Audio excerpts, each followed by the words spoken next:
اچھی عورت بازار سے نہیں ملتی، اچھی اور شریف عورت اچھے گھروں سے ہی ملتی ہے۔ لہذا نیک عورت کا انتخاب بازاروں اور سڑکوں سے نہیں بلکہ اچھے گھروں سے کرو۔ عورت نہ تو مرد کی امیری سے متاثر ہوتی ہے نہ غریبی سے، وہ تو بس اس بات سے متاثر ہوتی ہے کہ مرد اسے کتنی عزت دیتا ہے۔ آنسوؤں کا جاری نہ ہونا دل کی سختی کی وجہ سے ہے۔ دل کی سختی گناہوں کی کثرت کی وجہ سے ہے۔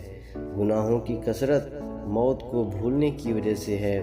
موت سے غفلت لمبی امیدوں کی وجہ سے ہے۔ لمبی امیدیں دنیا سے محبت کی وجہ سے ہے، اور دنیا کی محبت ہر گناہ کی جڑ ہے۔ باپردہ عورت غیرت مند بھائی، غیرت مند باپ اور غیرت مند شوہر کا فخر ہوتی ہے۔ عورت کی خوبصورتی حیا میں ہے۔ عورت کی عزت و وقار پاک دامنی میں ہے۔ عورت کا رتبہ اچھے اخلاق کی وجہ سے ہے۔ عورت کا تحفظ پردے میں ہے۔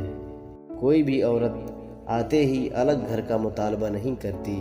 اگر اسے الگ کمرہ دیا جائے جسے وہ سجائے سنوارے اور اس کمرے میں کوئی اس کی مرضی کے بغیر نہ آئے اور اس گھر میں اسے باقی فیملی ممبر کی طرح بولنے کا موقع دیا جائے، اس کو گھر کا فرد سمجھا جائے، تو کوئی بھی عورت اکیلا رہنا نہیں چاہے گی۔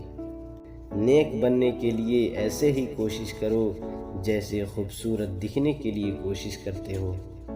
آپ کب صحیح تھے یہ کوئی نہیں یاد رکھتا، لیکن آپ کہاں غلط ہو یہ بات کوئی نہیں بھولتا۔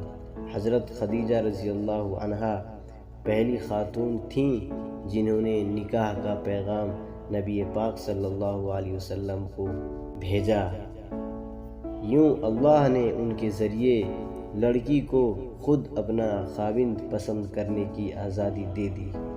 باپ کے بعد شوہر اللہ کی جانب سے عورت کے لیے چنا گیا مضبوط ترین سہارا ہے۔